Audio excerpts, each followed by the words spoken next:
हरे कृष्णा। आप सभी लोगों का भगवत गीता ज्ञान प्रबोधिनी में स्वागत है। हम इसके 10वें अध्याय से चर्चा कर रहे हैं।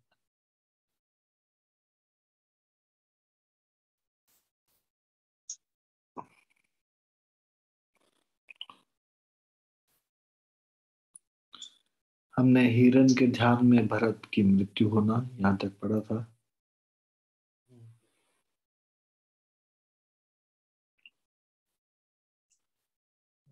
राजा भरत हिरण बन जाते हैं, ये भी पढ़ लिया था। अभी जड़ भरत का जीवन।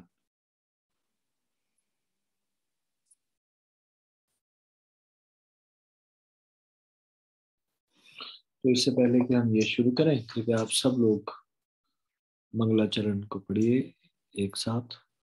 ओम अज्ञानतिमिरन्धस्य ज्ञानाञ्जनशलाकया चक्षुरुन्मिलितं येन तस्मै श्रीगुरुवे नमः। श्रीचैतन्यमनोभीष्टं स्थापितं येन भूतले स्वयं रूपा कदा मह्यं ददाति स्वपदान्तिकम्।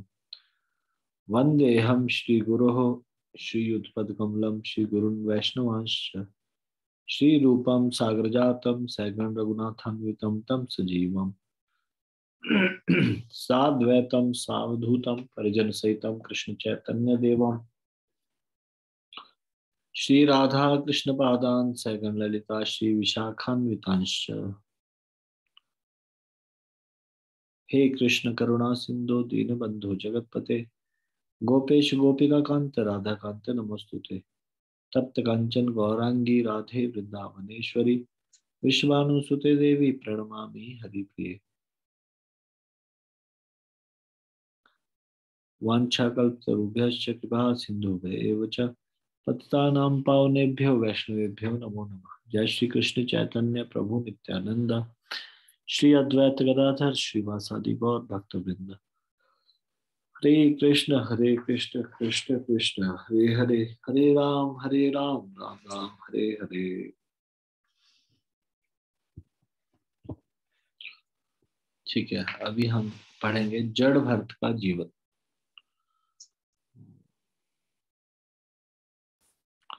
इसको डिस्प्ले कीजिए, जड़ भरत का जीवन।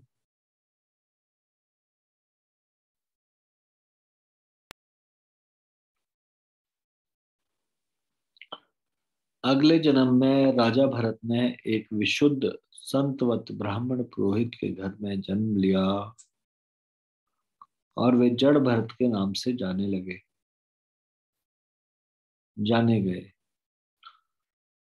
भगवान की दया से उन्हें फिर से अपने पूर्व जन्मों का स्मरण था। ज्यों ज्यों वे बड़े होते गए, जड़ भरत अपने मित्रों और संबंधियों से अत्यंत भयभीत रहने लगे।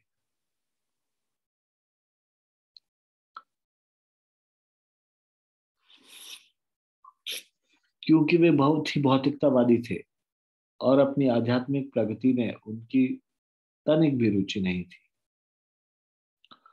अतः अत्यंत बुद्धिमान होने पर भी वे एक पागल की तरह व्यवहार करते।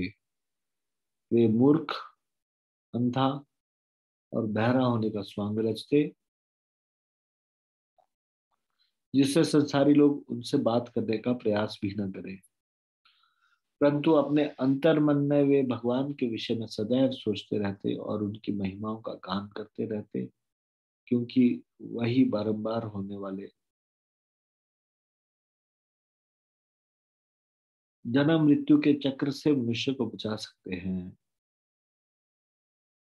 जड़ भरत के पिता उनसे बहुत स्नेह करते थे और वे मन ही मन आशा करते थे कि जड़ भरत एक दिन सुशिक्षित विद्वान बन जाएंगे। अतः उन्हें वैदिक ज्ञान की जटिलताओं को समझाने का प्रयास किया, किंतु जड़ भरत जानबूझकर मूर्ख जैसा व्यवहार करते थे, जिससे उनके पिता उन्हें शिक्षा देने के प्रयत्नों को छोड़ दें। यदि उनके पिता कुछ करने को कहते तो वे उसके बिल्कुल विपरीत करते। अब प्रश्न है, ध्यान से सुनिए। जड़ भरत अपने मित्रों से भयभीत क्यों रहते थे? आप अपने मित्रों जो कि आध्यात्मिक जीवन में रुचि नहीं रखते के साथ क्या कर सकते हैं? ये प्रश्न है। जड़ भरत अपने मित्रों से भयभीत क्यों रहते थे, पहला पार्ट है ये, पहले प्रश्न का, 16वें प्रश्न का। दूसरा पार्ट है, आप अपने मित्रों जो कि आध्यात्मिक जीवन में रुचि नहीं रखते के साथ क्या कर सकते हैं। Please raise your hand. हाथ खड़ा कीजिए।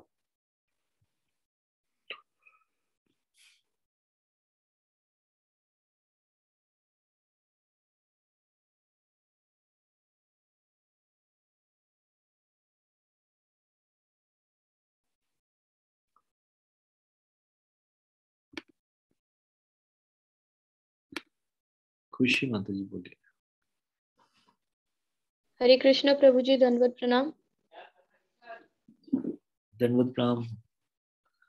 हाँ प्रभु जी, जड़ भरत अपने मित्रों से भयभीत रहते क्योंकि वे बहुत ही भौतिकतावादी थे और अपनी आध्यात्मिक प्रगति में उनकी तनिक भी रुचि नहीं थी। पिछले जन्म में जो भी गलती उनसे हुई उसे सतर्क रहने का प्रयास कर रहे थे कि कहीं वह फिर से आध्यात्मिक मार्ग से भटक ना जाए। और प्रभु जी, जो दूसरा प्रश्न है कि अगर हमारे कोई मित्र है जो आध्यात्मिक जीवन में रुचि नहीं रखते, तो हम प्रभु जी या कोशिश कर सकते हैं कि अगर हम जितनी उनसे दूरी बनाए रखें तो मतलब वो ठीक रहेगा, ताकि हमारे आध्यात्मिक पथ पर बाधा ना डालें। हम उनसे बातचीत तो करें किंतु उतना ही मतलब सीमित रूप से करें कि ज्यादा समय नष्ट ना हो और हम आसक्त ना हो जाए। हरे कृष्णा प्रभु जी, दंडवत प्रणाम। दंडवत प्रणाम। एकता माता जी। हरे कृष्णा प्रभु जी, दंडवत प्रणाम। दंडवत प्रणाम। प्रभु जी, पहला वाला पार्ट जो खुशी सिंह की माता जी ने बताया वो बिल्कुल ठीक है। वो मैं भी प्रभु जी, मेरा भी वही उत्तर है। और दूसरे में जो मित्रों अपने मित्रों को जो कि आध्यात्मिक जीवन में रुचि नहीं रखते, उनको प्रभु जी हम भगवान श्री कृष्ण की स्टोरीज सुना के उनके प्रति उनके मन में रुचि उत्पन्न कर सकते हैं। और इन केस उनके मन में रुचि उत्पन्न नहीं होती तो हमें उनसे बचने की जरूरत होगी। जैसे जड़ भरत जो है उनके सामने एक पागल की तरह व्यवहार करते थे, तो हम उनसे मतलब उतना ही उनके साथ रिलेशन रखें जैसा माता जी ने कहा, कि बस एक लिमिट तक, जिससे हम उनके द्वारा भटक ना जाएं उनकी बातों से, भौतिकतावादी में ना पड़ जाएं उनकी तो अपने आध्यात्मिक जीवन को हमने उनकी बातों से डिस्टर्ब ना करें। ऐसा इतना ही हम उनसे रिलेशन रखेंगे। हरे कृष्णा प्रभु जी, दंडवत प्रणाम। धन्यवाद। और कोई कुछ इसमें बोलना चाहते हैं। यदि आपके मित्र आध्यात्मिक जीवन में रुचि नहीं रखते तो फिर उनके साथ क्या करना चाहिए, विशेषकर इसका उत्तर कोई कुछ बोलना चाहेंगे, डायरेक्टली अनम्यूट करके बोल सकते हैं।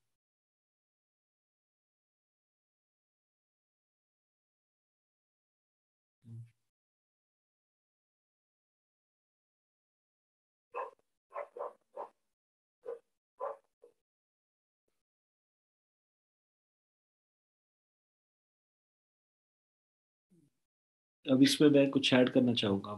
दोनों माता जी ने बहुत अच्छे से उत्तर दिया, खुशी माता जी और एकता सिंगल माता जी ने।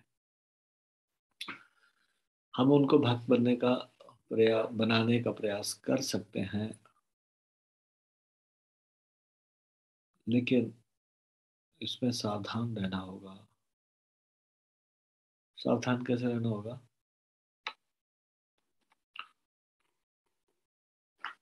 प्रचार किसको करना चाहिए, प्रचार उस व्यक्ति को करना चाहिए जो जानने में इच्छुक हो, सुनना चाहता हो। सुनना नहीं चाहता हो उसको पीछे पड़ के उसको प्रचार नहीं करना चाहिए।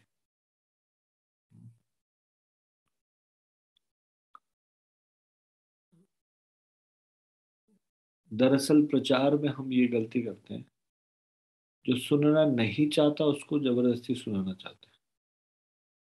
This is a mistake. हमारे पास लिमिटेड समय है, लिमिटेड टाइम है, लिमिटेड रिसोर्सेज है।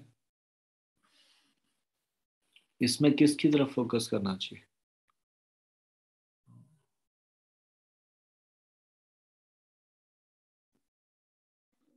तो सामान्यतः हम जो लोगों से मिलते हैं या हमारे संपर्क में आते हैं, वो, या जब हम देखते हैं कि मंदिर में कोई लेक्चर होता है तो उसमें भी जो श्रोता लोग कुछ आते हैं, उसमें 4 कैटेगरी के लोग होते हैं। ध्यान से सुनिएगा, प्रचार किसको करना चाहिए, हाँ, ये बात चल रही है, किसके ऊपर समय देना चाहिए। 4 कैटेगरी के लोग हैं, PQRS।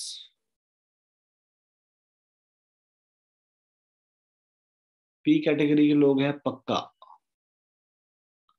यानी कि उनका बहुत ज्यादा अध्यात्म में रुचि है, और आप उनको पक्के समझ सकते हैं कि वो तो अगली क्लास में भी आएंगे ही आएंगे, उनका बहुत गहरा इंटरेस्ट है। ये हो गया पी कैटेगरी के लोग। क्यू कैटेगरी के लोग हैं क्यूरियस। ये क्यूरियस है, बहुत ज्यादा जिज्ञासु है, उनके मन में बहुत सारे प्रश्न हैं।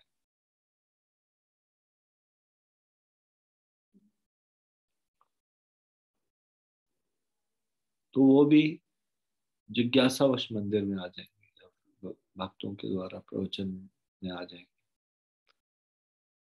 फिर एक थर्ड कैटेगरी लोग के लोग हैं R, PQR। R means reluctant, जिनकी इच्छा नहीं है, जबरदस्ती बोला गया तो आ गए, मतलब अनमने मन से आ गए। और एस कैटेगरी है स्टूपिड, PQRS, जिनका जरा भी आने में रुचि नहीं है, जानने में रुचि नहीं है, आके भी उपद्रवी मचाएंगे और बेढंगे बड़े बेढंगे सवाल पूछेंगे। उनको सीखने में कोई रुचि नहीं है, जस्ट जहां भी जाएंगे एटमोसफेयर खराब करेंगे। They don't want to learn. ये 4 कैटेगरी के लोग हैं। प्रॉब्लम प्रीचिंग में कहाँ पे है, हम बहुत ज्यादा एफर्ट लगाते हैं इन आर और एस लोगों के ऊपर। रिलक्टेंट एंड स्टूपिड मैं इसलिए बोल रहा हूँ, जो कि नहीं सुधरना चाहते और भगवान के विषय में भी खराब विचार रखते हैं।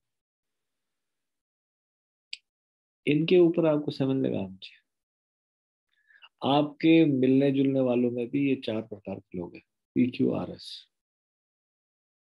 With your limited time, limited resources, you should focus on first 2 category, P and Q। तो पहली बार मिलने से तो नहीं पता चलता कि पक्का है या क्यूरियस है।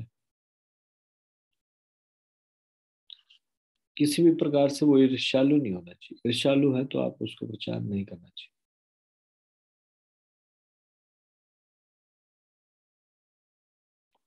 ईर्ष्यालु नहीं है तो उनकी स्थिति देखकर उनको प्रचार कर सकते हैं। आपके मित्रों में भी आपको ये देखना पड़ेगा which category he belongs to.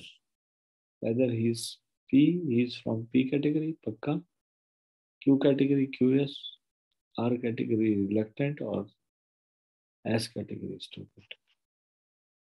Actually, they are the people, first 2 category, P and Q, who deserve our time, who deserve our attention।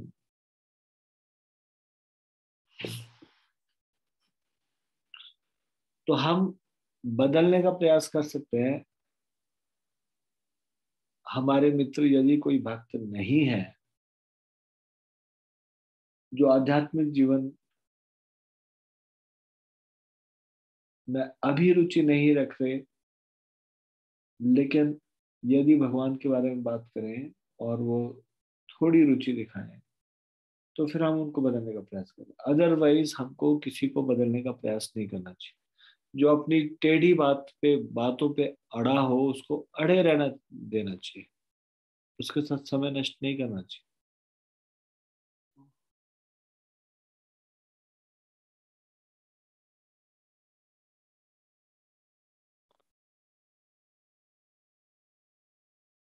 तो जो व्यक्ति आध्यात्मिक जीवन में रुचि नहीं रखता और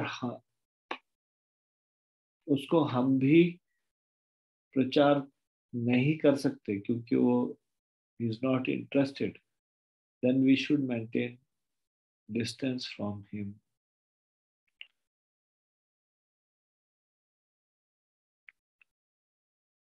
Because that person will also infect us.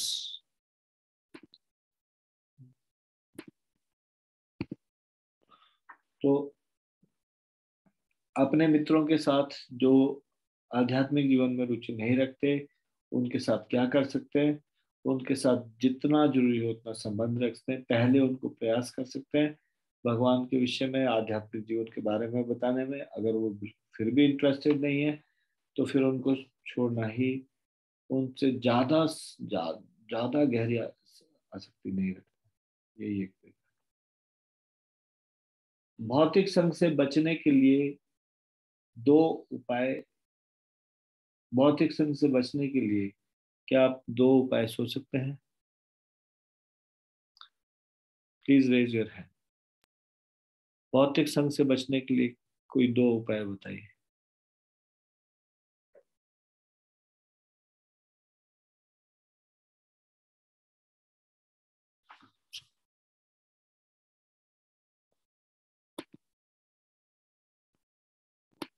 कोमल माता बताइए।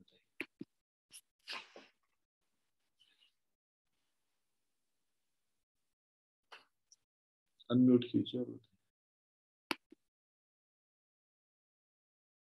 हरे कृष्ण प्रभु जी, दंडवत प्रणाम। हरे कृष्ण, दंडवत प्रणाम। प्रभु जी, हम अपने सारे कार्य कृष्ण भावनामृत में रहकर करेंगे और भौतिक आसक्तियों से सदा बच के रहेंगे। हरे कृष्ण प्रभु जी, दंडवत प्रणाम। थैंक यू माता जी। खुशी माता जी। हरे कृष्ण प्रभु जी, दंडवत प्रणाम। दंडवत प्रणाम। प्रभु जी, सदैव मन में भगवान का चिंतन करेंगे और जितना हो सके उतना भक्तों का संग करेंगे। हरे कृष्ण प्रभु जी, दंडवत प्रणाम। ठीक है, धन्यवाद। एकता माता जी। हरे कृष्णा प्रभु जी, दंडवत प्रणाम। दंडवत प्रणाम। प्रभु जी, भौतिक संग से बचने के लिए एक तो यह है कि हम ज्यादा से ज्यादा भौतिक लोगों की कंपनी को अवॉइड करें, और दूसरा ये कि इन केस हमें जाना भी पड़ जाए, कोई कंपनी ऐसी मतलब कुछ है कि कभी हमें जाना भी पड़ सकता है, तो वहां पर हम एक तो लिमिटेड टाइम के लिए जाएं और जितनी देर भी रहे अपने मन को भगवान कृष्ण की ओर केंद्रित करके रखें, ताकि आसपास का जो है वो चीज हमें प्रभावित ना कर सके कुछ। हरे कृष्णा प्रभु जी, दंडवत प्रणाम।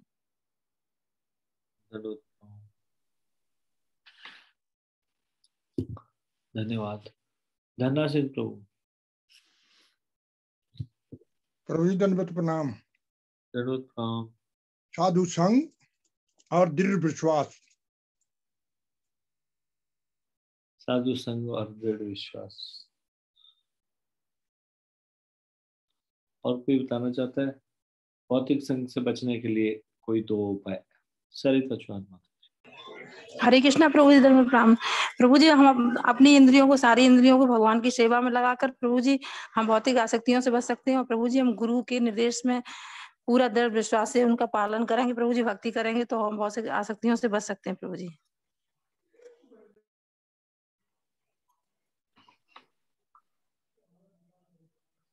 अन्य कोई?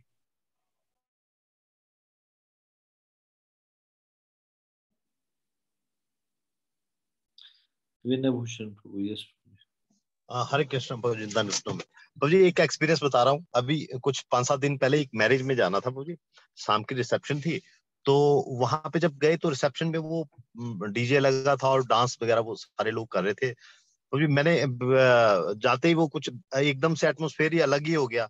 तो वो क्या किया, मैंने एक साइड में चेयर ले ली और मैं जो हूँ वो जाप करने लग गया प्रभु जी। मतलब माला नहीं ली हाथ में ताकि लोगों को ना पता लगे, लेकिन जितने जोर से डीजे बज रहा था मैं अपनी आवाज भी उस वॉल्यूम से थोड़ी सी बढ़ा रहा था कि मेरे तक ही पहुंचे प्रभु जी, और मैं बाहर की आवाजें ज्यादा अंदर ना ले जा सकूं। और मैंने देखा प्रभु जी, जब मैं जप करने लगा तो मतलब ना उस डांस की तरफ ध्यान, मतलब देख रहा था मैं, लेकिन वो नजर नहीं जा रही थी। जैसे ऐसा लग रहा था कि मैं किसी और लोक में हूं और वो कुछ और हो रहा है प्रभु जी। तो मुझे ऐसा लगा कि भौतिक जब और ज्यादा मतलब तेजी से वो चले तो हम भी अपने जाप को और तेजी से कर दें तो उसमें से बचा जा सकता है। मैं प्रैक्टिकल से जो मेरे साथ अनुभव हुआ मैं उस पे बेस बताया। हरे कृष्ण विद्या। ठीक है, धन्यवाद। सिंधु अग्रवाल माता जी। हरे कृष्णा प्रभु जी, दंडवत प्रणाम। प्रभु बोलिए। जी, ये भी हो सकता है कि हम जैसे ही हमारे सामने कोई भक्तों की निंदा करता है तो हमें कोई जरूरी काम याद आ जाना चाहिए, इससे भी हम भौतिक संगवादी लोगों के संग से बच सकते हैं। अच्छा, हमारी तो बात चल रही है भौतिक संग से बचने के लिए 2 उपाय।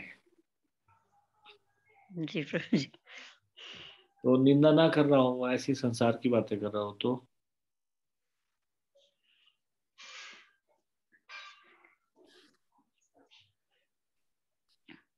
तो हमें उनके विचारों से प्रभावित नहीं होना है, ये चीज करनी चाहिए। हमें अपना संग देना है, ना कि लेना है उनसे। चलो ठीक है। ठीक है, धन्यवाद। आप सभी लोगों के उत्तर कहीं ना कहीं सही है। सबसे इम्पोर्टेंट है एसोसिएशन ऑफ डिवोटी। भौतिक संघ से बचने के लिए association of devotee is very very important. भक्तों का संघ।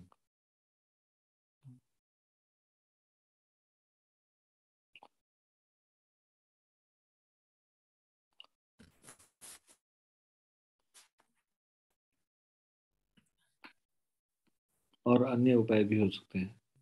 This one is the most important. 18वां, जड़ भरत एक वैदिक विद्वान क्यों नहीं बनना चाहते थे?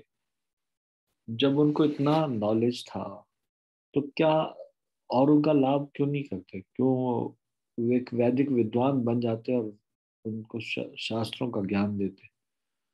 ऐसा क्यों नहीं किया उन्होंने?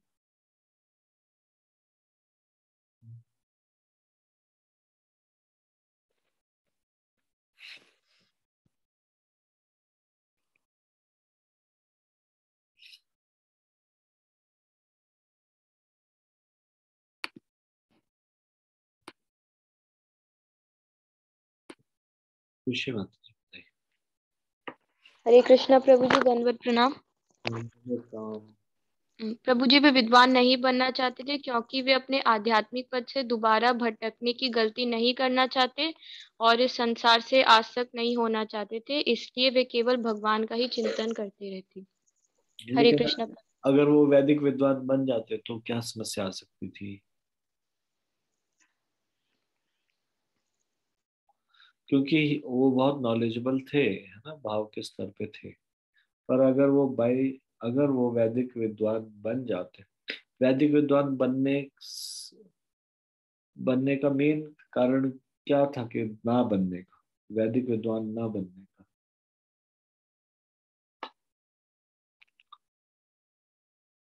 Any answer? क्या लगता है आपको? हरे कृष्णा प्रभु जी, दंडवत प्रणाम। जरूरत था।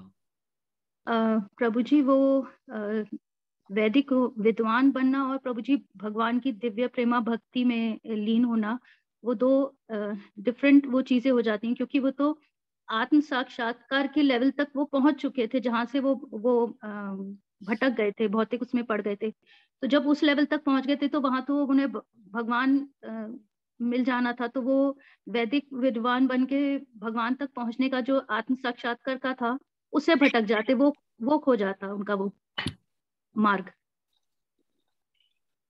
ठीक है, नाइस पॉइंट। हरे कृष्णा प्रभु जी। भगवान का भक्त बनना और वैदिक विद्वान बनने में अंतर है।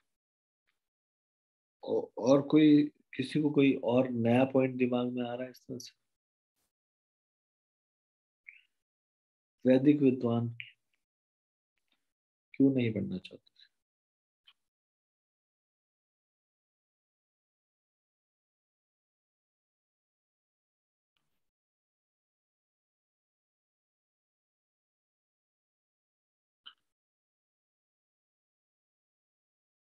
डायरेक्टली अनम्यूट करके बोल सकते हैं आप कुछ।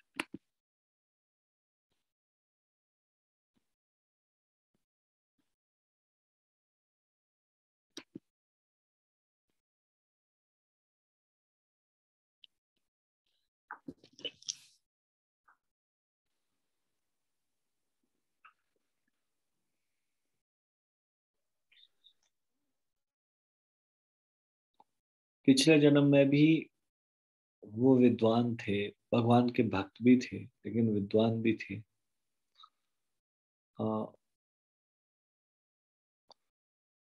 वो वैदिक विद्वान नहीं बनना चाहते थे, क्योंकि किसी भी तरह के वो प्रतिष्ठा नहीं चाहते थे।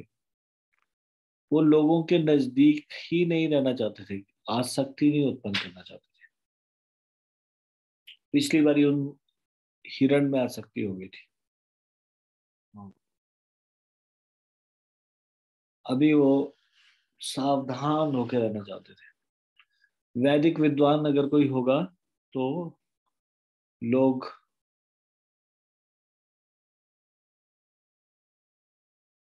आकर्षित होकर उनके नजदीक आएंगे।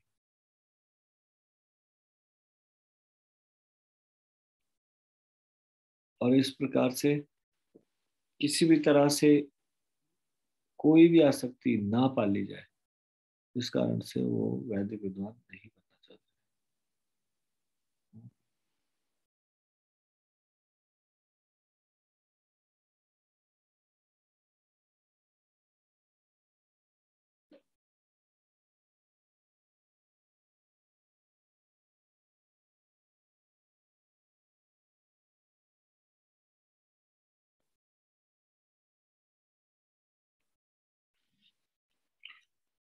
ठीक है, हम इसको आज जल्दी विराम देंगे, क्योंकि कल एकादशी है। आज जल्दी विश्राम करेंगे, तो अभी हम इसको यहीं पे विराम देंगे। भगवद गीता ज्ञान प्रबोधिनी की जय।